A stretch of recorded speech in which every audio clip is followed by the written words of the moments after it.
Bonjour à tous, bienvenue dans ce nouveau numéro de Vision Sport sur Activision TV. On démarre avec la Formule 1 à l'occasion du Grand Prix de Grande-Bretagne, 4e étape de la saison. Lewis Hamilton de l'écurie Mercedes a longtemps survolé la course devant son coéquipier Valtteri Bottas grâce à ses 30 secondes d'avance. Hamilton boucle la course in extremis sur 3 roues pendant plus d'un demi-tour et signe ainsi son 87e victoire de sa carrière et le 3e titre de la saison. Il devance Max Verstappen de Red Bull et le monégasque Charles Leclerc de Ferrari. On enchaîne en basket. Houston a fait chuter Milwaukee. Russell Westbrook a été le leader d'attaque avec 31 points, 8 passes, 6 rebonds.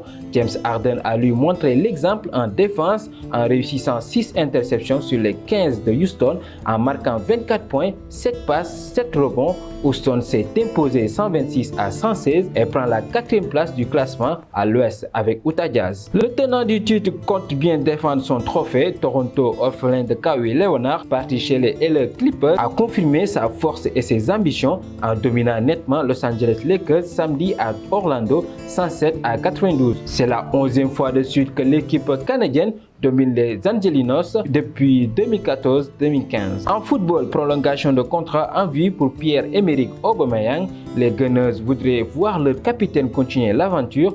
Le meilleur buteur africain de la saison en Premier League avec 29 buts en 44 matchs cette saison. Il bénéficie d'une offre salariale de 280 000 € par semaine, offre alléchante comparée à Sadio Mané qui touche 170 000.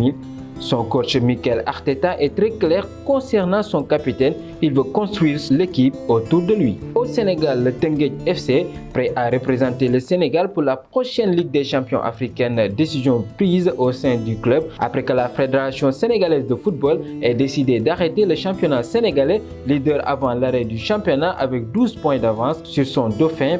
Pense que cette décision est une récompense pour les joueurs et les supporters à défaut de soulever la coupe qu'ils auraient dû recevoir. On termine avec la lutte traditionnelle. Le combat de lutte avec frappe opposant Modou Lô et Ama Baldé pourrait bien avoir lieu après la libération de Luc Nicolaï.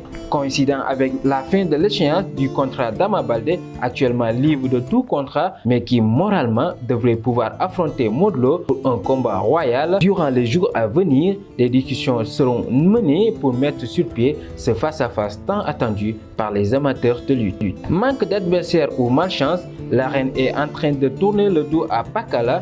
Depuis 3 ans, il est sur la touche. Cela ne joue pas en sa faveur alors qu'il était bien parti pour être un grand champion. Le chroniqueur Bécaye Mbaye estime qu'il manque de chance et qu'il devra le provoquer pour sortir de cette mauvaise passe. Même son de cloche pour le Lion de Yoff, Malick Niang. Depuis sa première défaite en carrière contre Ama Baldé, il n'arrive plus à nouer son game.